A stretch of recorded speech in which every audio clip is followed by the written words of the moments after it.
Namaste, and welcome to our continuing series on the life divine with our beloved Ranga. We are on page 282, and we're beginning the last paragraph. It's the sevenfold chord of being. Will you give us a brief synopsis of the last paragraph?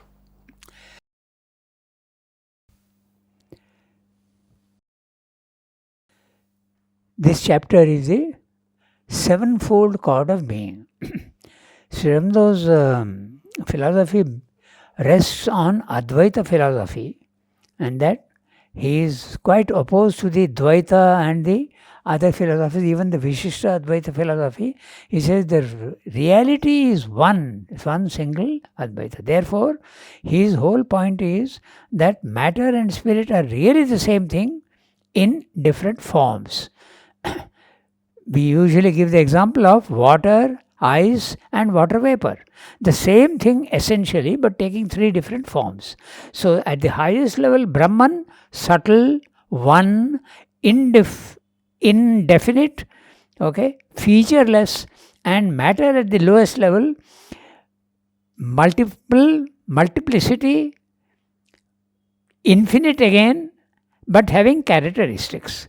And in transience, that is static and this is in transience. So he says that a divine life should be possible because they are essentially the same. Most of the other yogas say impossible. This world is full of imperfections and it is the opposite of the divine. There is truth, here is falsehood. There is oneness, here is multiplicity.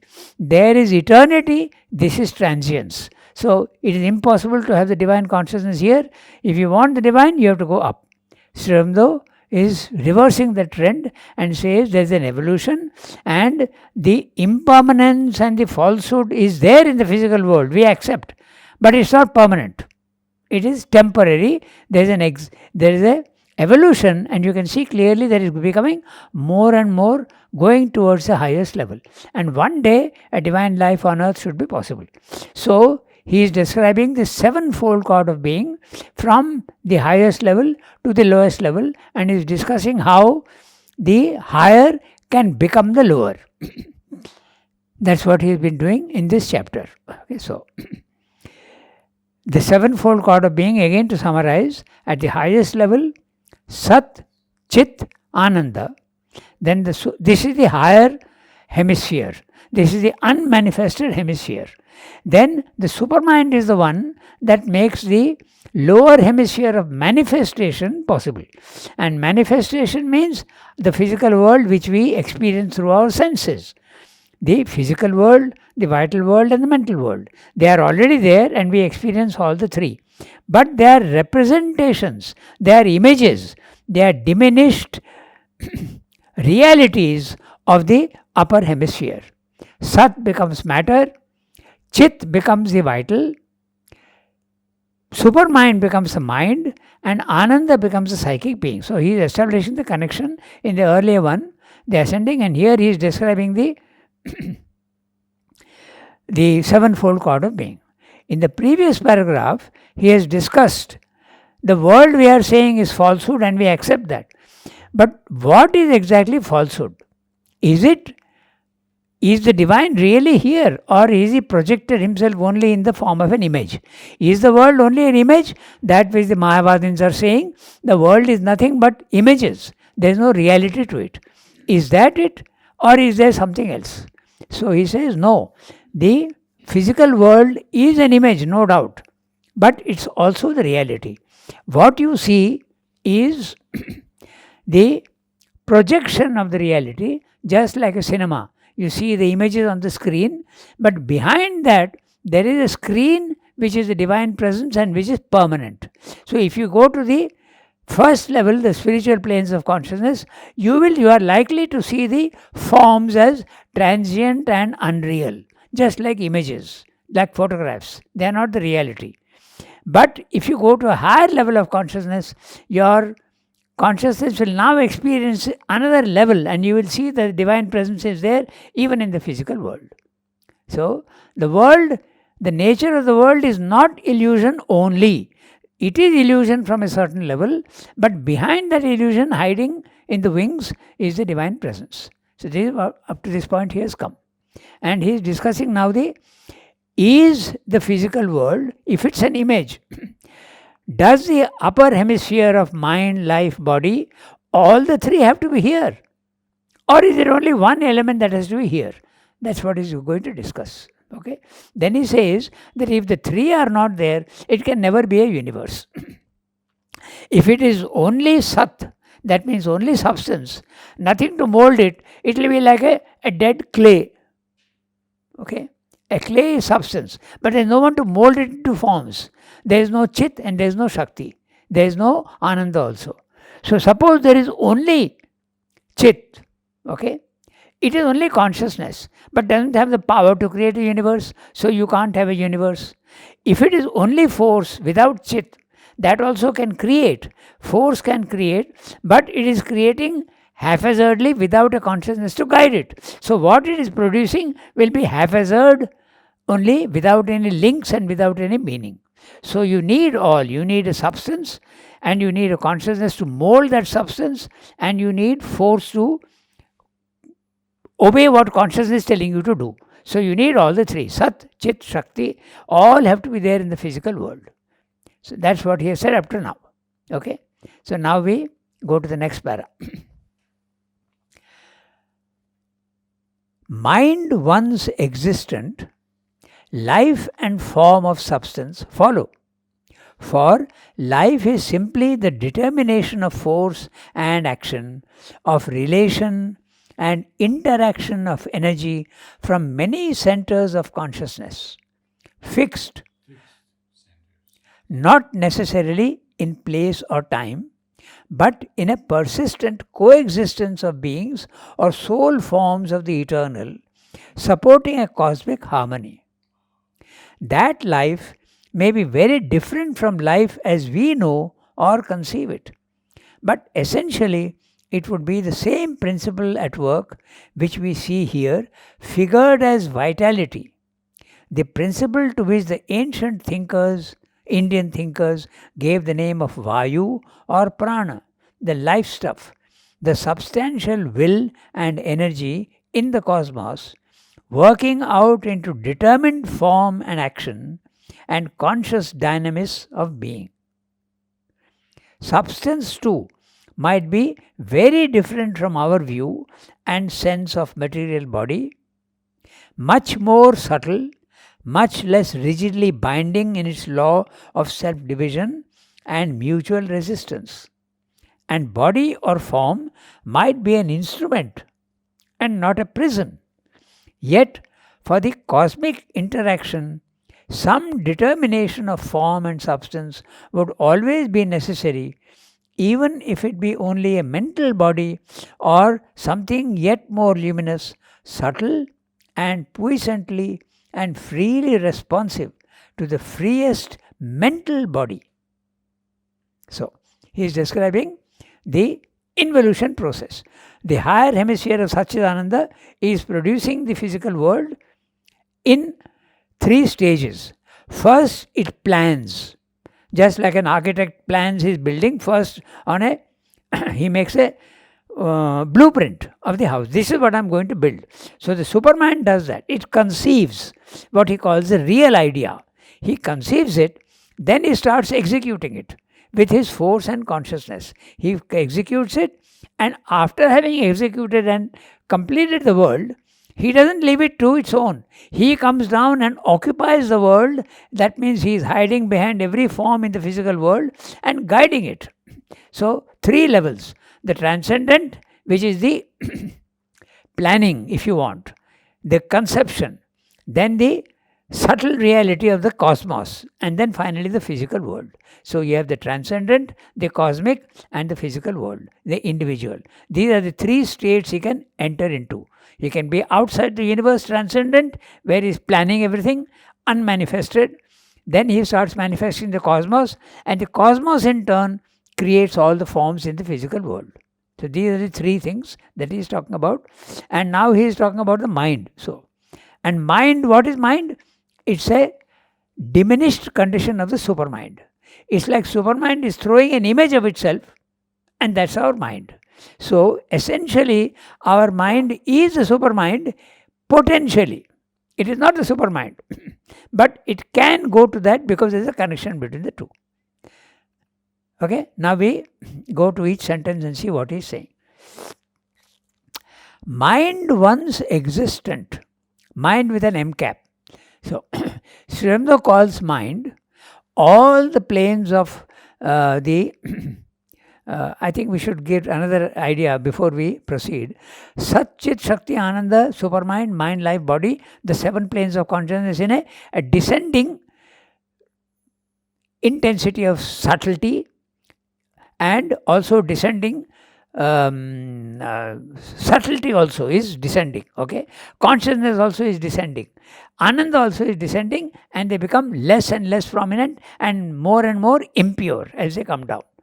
Apparently, this is also apparent because the essential is there. So at every level, all the others are also involved in it. This is what one thing you have to understand. So supermind is producing, he starts from the overmind level. The overmind is the one that starts the multiplicity of the universe. So when it comes down, supermind is involved in overmind. Overmind produces the intuitive mind, and it enters into it. Intuitive mind is producing the higher mind and enters into it, just like a collapsible telescope. Okay, then finally higher mind, it comes down into the visible world, the mind. But the mind contains all these things in essence. Now mind also in its turn creates life and enters into it, and life again creates matter. It is life that creates matter and enters into it. So this is the involution. So in matter you have life, and in life, therefore in mind you have, therefore in matter you have mind and supermind. All these are sort of compressed like a jack in the box, and they are there in matter. It's a question of time and evolution for all these things to come out one by one. You can pull them out, and it is bound to happen in evolutionary, in time and space. Okay, so here he is describing how mind is creating life and life is creating matter. This is what in this paragraph. So with this background we start reading, you will understand. Mind once existent, that means up to mind has been produced, life and form of substance follow. Now he is not saying matter, he is saying form of substance. So this gives you a more descriptive idea that it is that substance, that subtle substance, which has become gross substance, and it takes a form. Okay. So, but there is, form is not only in the physical world. Stones, trees, animals, human beings. Form is not only here. Even the life has got forms. Even your emotions have got forms, but they are subtle forms. Even your thoughts also have forms, but they are subtle forms. You can see, if you can see, yogis can see your thoughts and your emotions, they will see forms. But as you keep going higher and higher, it becomes more and more formless and featureless. There is less and less of features as you keep going up. At the highest level, no features, no characteristics, nothing. It seems to be absolutely one, like the seed which contains the tree, but you will never see tree leaves, fruits and all that in the tree. Exactly in the same way, this also is the same. So now he is starting from mind has manifested. So if mind has manifested, what he means by existence? Mind once existence, life and form of substance follow. They are sure to follow.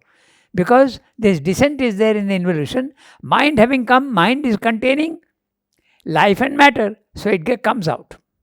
It manifests itself. Okay. But note the word form of substance. Okay.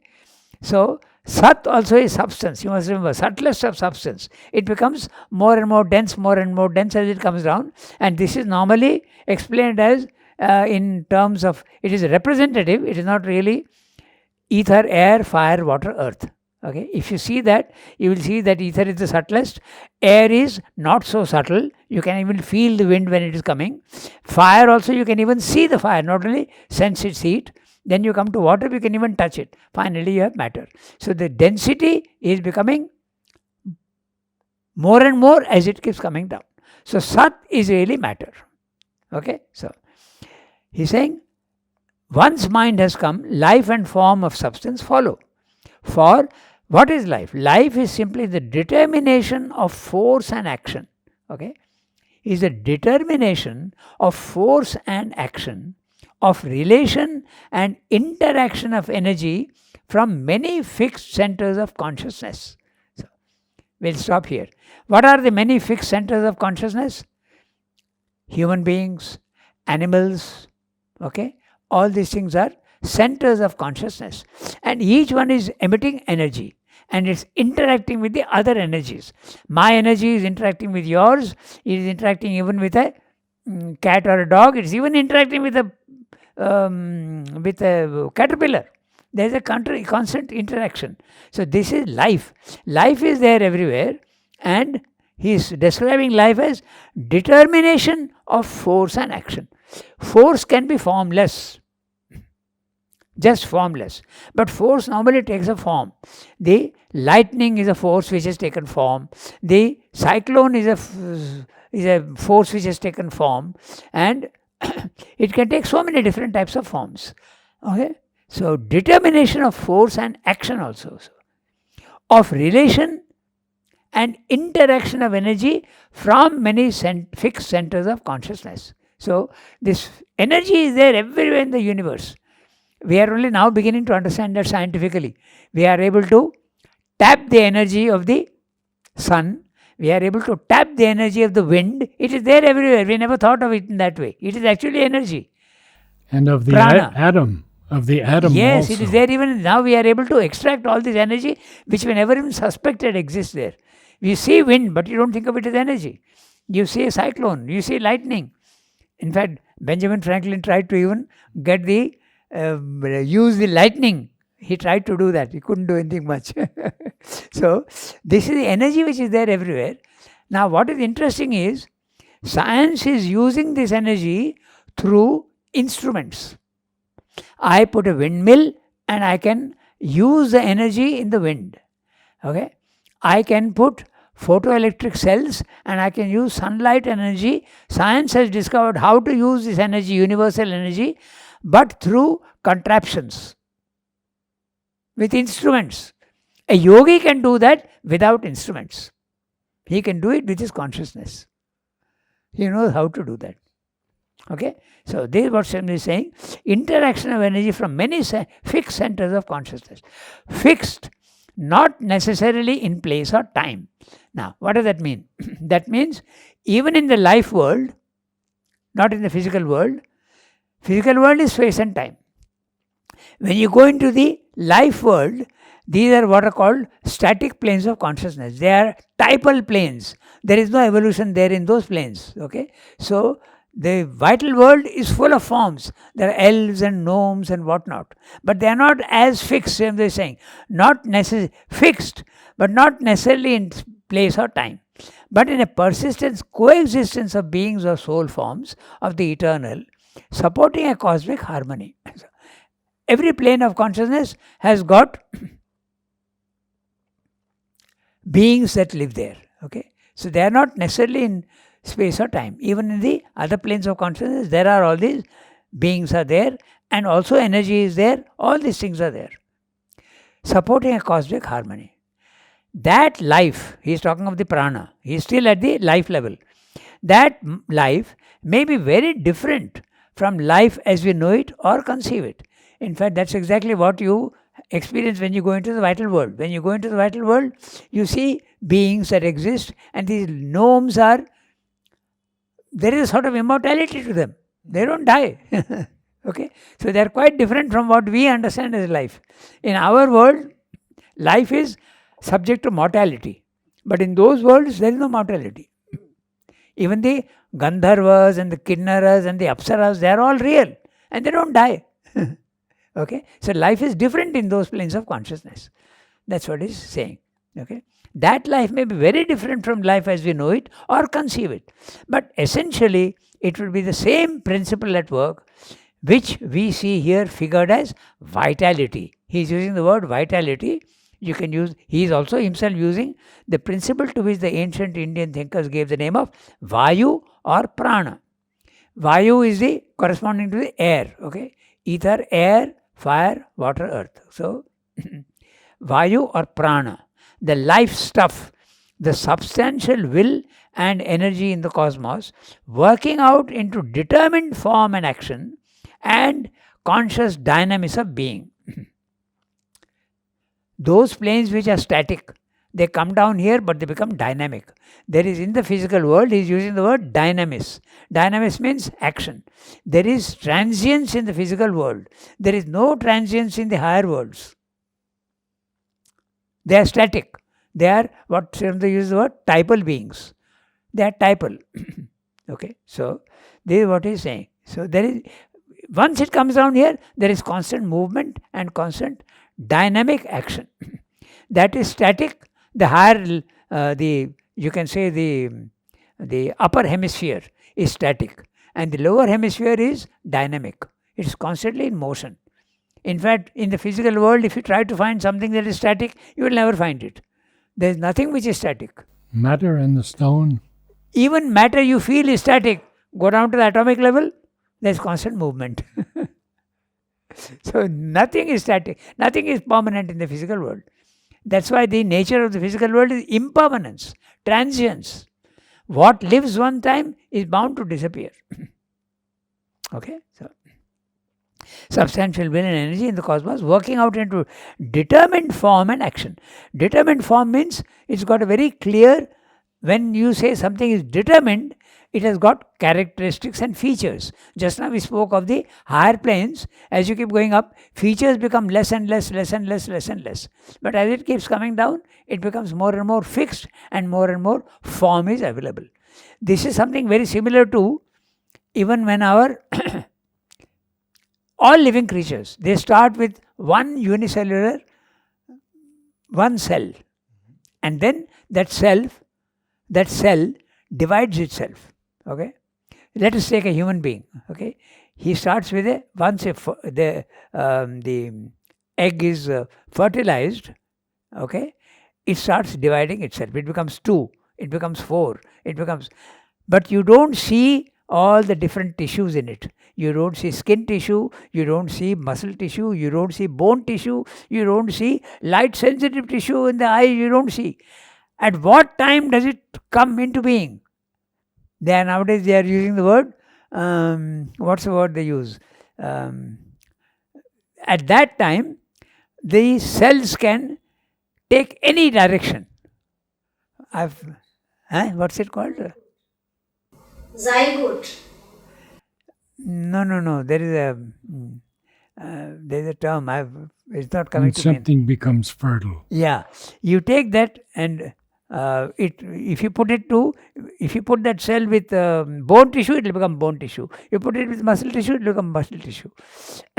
I forget the name. Anyway, so in other words, what I'm saying is, what is happening at that universal level from highest to lower is happening also in the physical world. Okay, one cell starts putting on different characteristics, and then slowly, one becomes skin tissue, one becomes muscle tissue, one becomes bone tissue.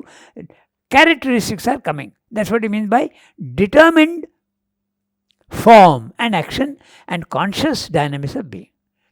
Substance too. Now he has discussed mind producing life. Now he is coming to matter. Okay, that is substance. Substance too might be very different from our view and sense of material body. Much more subtle, much less rigidly binding in its law of self-division and mutual resistance. And body or form might be an instrument and not a prison. Okay. We'll come back to each phrase of Sri Aurobindo, you have to dwell on it and explain what is meaning. Okay, so not a prison. Yet for the cosmic interaction, some determination of form and substance would always be necessary, even if it be only a mental body or something yet more luminous, subtle and puissantly and freely responsive than the freest mental body. So this always interests me so much. Yeah? Because it seems to hint of the supermind. Yes, that's right. That is the new body. Yeah. So what he's saying here is, there are forms. In the mental world also there are forms. They are subtle.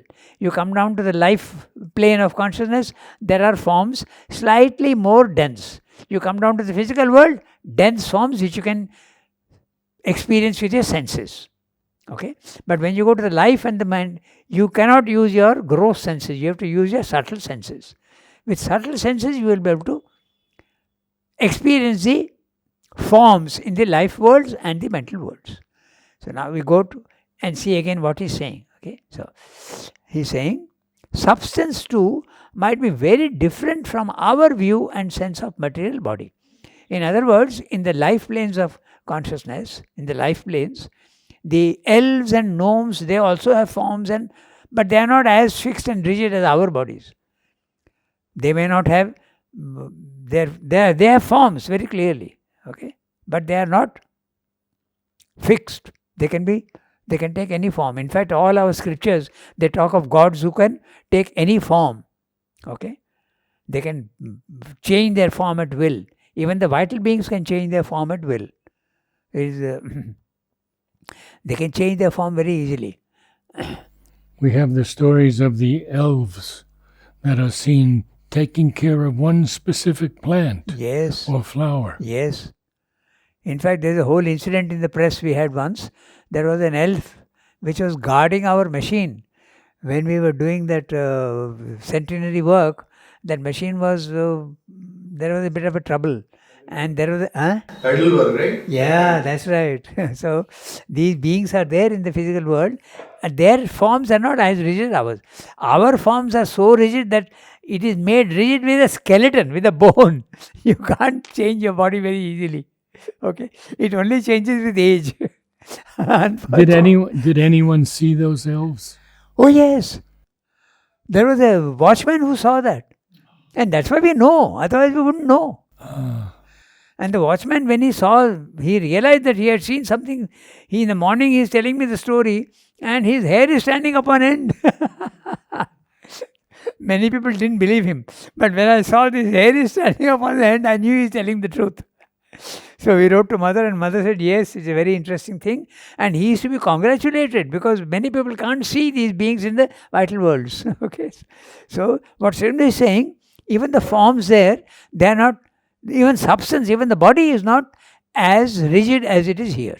So the bodies are there in the vital worlds, more flexible. In the mental worlds, even more flexible. Okay. And the form there does not imprison you. At our level, our body-mind life has imprisoned our soul. And that's why it's so difficult for it to get out. And moksha means exactly that. This soul is escaping from the prison of body-mind life. But there is not so much of a prison. That's what Swami is saying. Okay? There's no imprisonment there.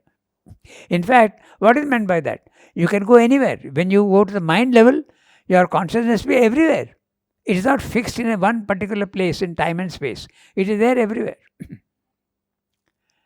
When you have a cosmic consciousness, you are not fixed in a body or in time and space in anywhere. Nowadays in modern research, what they are doing, a lot of research is going on in science and others.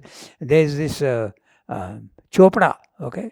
In America, he is very well known. And they use the terms non-local. They use the word non-local. I was just why. And these ideas are now quite well known in the West also. They use the word non-local. You can have a non-local consciousness. You can be everywhere. The normal explanation for that, if you take a grain of salt, it's got very clear features. It's got size, shape, color, weight, form. Okay? So it's something very, very individual and determined form it has got. Throw it in water. It dissolves and you can't see that form anymore. But the salt is still there everywhere. So that is the cosmic consciousness. It is there everywhere. It's become non-local now. Your consciousness can be exactly like that. Okay? So we come back to now. So he's saying form is also not rigid in the other planes of consciousness. Okay, so substance too might be very different from our view and sense of material body, much more subtle, much less rigidly binding in its law of self-division, and mutual resistance. And body or form might be an instrument and not a prison. So, even the mind in the mind plane of consciousness, it's an instrument, but it's not a prison. It doesn't. You can be everywhere. It's not as rigid as it is here. What is the law of self-division? Where is that? Let me see. Oh, and its law of self-division. Okay. So, we were discussing many things between spirit and matter. So, another thing you must remember also is oneness and multiplicity. That is one, featureless and one, but here it is multiplicity. So, the law of self-division means that one, the seed becomes a tree. That's the law of self-division. Okay, and there's a law, it follows a law. Even when our particular cell, when I was born and any of you were born, you began with one cell. But there's a law of self-division. It's not haphazard. There is a particular law that operates and produces that. And the law is very obvious because a cat will produce only a cat. It will not produce a dog. A human being will produce only a human being. There's a law that operates. That's why he's using the word law. Law of self-division. The cell starts dividing itself and it produces all these different things. At this point, I would like to plug a new film. Okay. It's called My Octopus Teacher. One of the finest films we've seen in a long time. Okay. About a man and an octopus who become very close friends. And it's heart-wrenching at times. It's very beautiful. Nowadays, the internet is full of all sorts of interesting things. Relations of animals, relations with human beings. It's fantastic. Consciousness is there everywhere. We think that animals are not conscious. But unbelievable stories are all there available on the internet, in YouTube. Okay, relations of animals with human beings, how they react, even faithfulness, even generosity, even self-sacrifice. Yes, self-sacrifice. All these things are there. Okay, gratitude. There is one very interesting video of how a man saved a bear had a little cub, and that cub got washed away in the fast-flowing river. And that bear came into the village and was trying to attract the attention of a particular man. And the man felt that he is trying to tell me something. So he followed the bear. And then when he went to the river, he saw that cub was trapped, fortunately, in near a rock. So he went and rescued it. When he rescued it, and he used to go fishing in the river. After that, for days on end, that bear used to catch fish, but not eat it, and leave it in a pile for this gentleman. Gratitude. And these are all true stories. So you can see how consciousness is there everywhere. Okay, so now he's saying, so just as forms are there, but forms are more and more subtle. Clear? Yet for the cosmic interaction, some determination of form and substance would always be necessary. So it can't remain absolutely subtle and moving. Because if everything is moving, how are you going to have interrelations with other people? If I am talking to Neeli, tomorrow she becomes somebody else.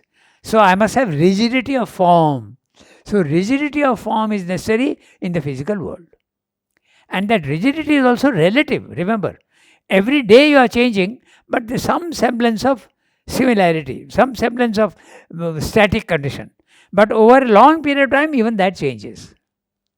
I wanted to ask, since we are talking about the law of self-division and the law in material nature. Yes. So, after the descent of the supermind, do you think these physical laws have changed subtly? Okay, very interesting what you are saying. It will not exist for the supramental race. But it will continue to exist for matter, it will continue to exist for an animal, it will continue to exist for man. But for the Superman who is there in the physical world, it will not apply. But they will, in its lower forms, it will continue to exist. Absolutely. Oh. That is sure to be there. In fact, someone who comes and will say, oh, so you have matter and then from matter came out life. He'll be able to see the whole evolution. So now it has gone up to the supramental level. There is a supramental being who is far superior to man. And that supramental being will have a form in the physical world, but not as rigid and as fixed as a human body. It would not be subject to, but it will be substance. But that substance won't be matter, it will be subtle substance. In fact, Mother in the agenda has spoken about Puraniji. When the Puraniji left, he was one of the first disciples of, you are coming from Gujarat, you know about Puraniji. So, after he passed away, so Mother is mentioning, yeah, he's playing with the supramental stuff like a child. So, he was there. Okay. So. And also, like we often say that the supramental race will be like a chimpanzees to man. Yes. Right? Yes. So, like I'm just thinking out loud, like in present time, like there like some chimpanzees looking up to man and they're like, I want to become man, and are actually becoming man. Yes. That's happening? Not consciously, na? But when a cat or a dog, they are the nearest to human beings, mainly, na? There is an aspiration in them to go to the next level. There is. Mother says that. Okay? The next life will be a human life, but it will be a very imperfect human life. It could be an infant who is destined to die quickly because that consciousness is still not used. So many infant mortality is very common. So that could be one of the things of a first birth, human birth. Then there are others also which are undeveloped. You see many, technical term is mongoloids.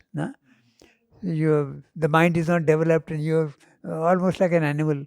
So this type of thing. But animals, yes, there is an aspiration for them. So your question, will human beings also, when they see, will they feel, I also want to be like that? Yes. Even today it is like that. When human beings are going for lectures and all that for satsang with so many people. In fact, two very famous ones in India now are that Sadguru and Amritanandamayi Ma. Okay, huge crowds gather to them. Sri Ravi Shankar. And they go there because they want to become something better than what they are. And Sri Aurobindo says that. He says that everybody will be helped. When the supramental race comes, there will be help proportionate to that level of consciousness. In Savitri, he lays it out. Yeah. Book 11. Yes. Mm-hmm. We have discussed the details. So now I'll tell you in summary what he's saying. Okay, it helps. Because sometimes when you go and look to the trees, you lose sight of the forest. You don't see the entire thing. So it's better to get that. Okay, so what he's saying, I'm summarizing. Once mind has been manifested by supermind, life and substance too must manifest, because it is simply determination of form and action, which means that life is a power that infinite prana divides itself into individual life units or units of living organisms and separate biological forms, plants, insects, animals and men. So life comes, once mind has come, life also comes and follows the law of separation, self-division, and produces all these different forms. Okay. Then he's saying after that, but these life units, just like mind units, can exist only on earth. Can exist not only on earth, but they can also exist on other planes of existence, there in those subtler and purer and less finite planes. In the life plane there are beings, there are also mental. We know very well in India, in Europe they call them angels. The mental worlds are full of angels. Here we have different. We have Gandharvas and the Kinnaras and the Apsaras. All these are there at the mental levels. They are beings of light. Okay. So And there in those subtler and purer, less finite planes, life and substance need not be like they are on earth. They can be very subtle, more plastic, more malleable, freer, therefore more real and even more powerful. The suggestion is that there can be different forms of mind, life, and body, as in science fiction, in different parts of the universe. He's mentioning this because it need not be exactly like this, it can be quite different. So that's what he's saying in the para. And after that, he now discusses the next chapter is the supermind, mind, and the overmind, Maya. Now, the concept of Maya is a very complex one, and he discusses that in great detail. We'll see that. So, next time we'll take this, we'll start from It Follows. Thank you, Ranga. That's it. Namaste.